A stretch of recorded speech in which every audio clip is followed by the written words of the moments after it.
Good morning. So Rachel Notley told me that if they offer you a box to stand on, you always say yes to the box.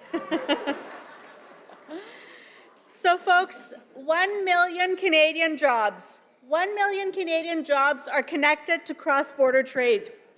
And right now, those jobs and those workers are under threat. Let's let that sink in for just a minute. 1 million jobs across Canada. We are watching in real time the surge of tariffs, the surge of trade actions, and economic decisions out of Washington that are reshaping our industries, creating very deep uncertainties for workers and for communities right across this country. And make no mistake, this is not just about numbers on a spreadsheet. It's about families, individual workers, wondering about whether or not they're going to be able to pay the bills next month. It's about workers watching their plants shutting down. Literally, workers watching their jobs disappear and popping up in the United States. It's about skilled tradespeople watching projects get paused or reevaluated. Those are the ripple effects of a trade policy driven not by fairness, but by fear. And we are here today because we cannot allow Canadian workers to be collateral damage of a foreign economic strategy or a lack of a strategy.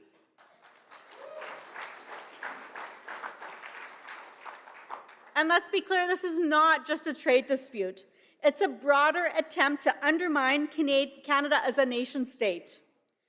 Donald Trump's latest wave of tariff threats is a part of a calculated campaign, not just to protect US jobs, but to weaken ours, and he is using trade as his weapon.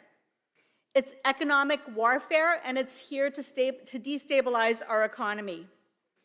And why is that? It's because he's chasing a dangerous fantasy, a vision where Canada is no longer an independent country, but just part of the United States. But what he doesn't understand is that Canadians do not cave, my friends. We don't flinch, and we will never be part of the United States of America. But we are already seeing the impact of these trade tariff threats. Investment in production and in hiring decisions are under hold and under review. Over 120,000 jobs in the steel and aluminum industry are at risk. Another 125,000 automotive industry jobs, and nearly 500,000 additional jobs that are downstream supply chains that are hanging in the balance as we speak. Add to that agri-food producers facing rising costs, shrinking access to markets, and tighter border restrictions that they're seeing. And as well, for every one of these trade disruptions, it spills into our broader economy every day. Because we all know in this room that when workers lose jobs, communities lose revenue, and we lose access to important public services that all of us rely on. And it's public services that carry the load. Emergency rooms are already pushed to the brink. They will be pushed even further. Social service agencies are facing a surging demand already. Childcare centers, schools, housing supports are already stretched too thin. And frontline public service workers are already under tremendous pressure day in and day out, and they will be expected to pick up the pieces of the fallout. But here's the difference between us and Trump. While he aims to divide and dismantle, we believe in one another in Canada.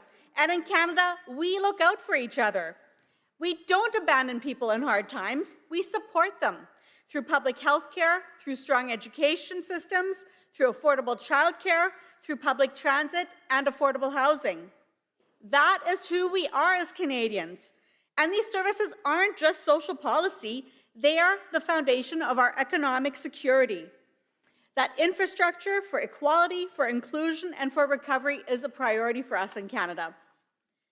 The contrast between our vision of Canada and the one being imported by the right wing could not be any clearer. Right now, I want you to think about this, right now, at this very moment, right across town, Conservatives and the Canada Strong and Free Conference are listening to the former Hungarian president, who is also the current campaign chair of Hungary's Prime Minister Viktor Orbán. Like, think about that for a minute. an emissary of authoritarian politics brought in to Canada to speak about how to dismantle the very values that define us as Canadians.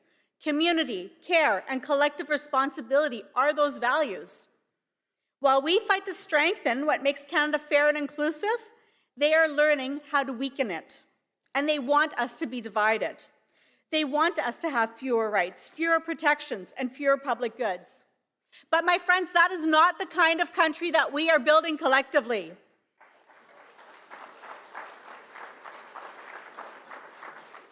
We are building a Canada where workers are respected, where public services are protected, and where our independence is non-negotiable. So let's be clear. If we want a resilient economy, we have to defend and expand public services, not to cut them. And we also need to look ahead on public services, because we're not just losing today's jobs, we're missing out on tomorrow's by not investing in our strong public services. Global investors are hesitating. We see battery plant projects are being stalled. Food processors are choosing other jurisdictions. All the while, the US is moving full steam ahead with economic attacks and uncertainty, and Canada is waiting for a plan. So here's the real question for us. Are we in Canada ready to act, my friends? Are we all ready to build a worker-centered industrial strategy that is sorely needed in Canada? Yes. A strategy that's rooted in good union jobs and long-term strategic planning, coordination across the provinces, the territories, and all sectors. We already have the tools, my friends. We have the resources and we have the people. We have the strategic advantage that many other countries around the world envy. Canada has a lot of energy. We have critical minerals. We have the most highly skilled, highly educated, and diverse workforce in the world, my friends. And we have a labor movement that is ready to lead. We will be using those strengths, not just to meet our own needs, but to shape supply chains and trade agreements on our terms. We need to build infrastructure to support that plan. Right now, 75% of Canada's exports flow through the US. That has to change. We need cross-country access to fresh tidewater. We need national investments in Canadian ports and transportation corridors, in logistics systems. We need investments that connect our regions, that strengthen our independence, that create thousands of good union jobs across this country. We need to look inward too, because we are fighting diversity on our global trade, but we still face barriers right here at home. All of us in this room have heard ad nauseum about interprovincial trade barriers, about that's creating missed opportunities. But I want to be clear, the solution is not more deregulation. It's not harmonizing downward at the risk and expense of workers in this country. If we're going to increase trade in Canada, it has to be a worker-centered project.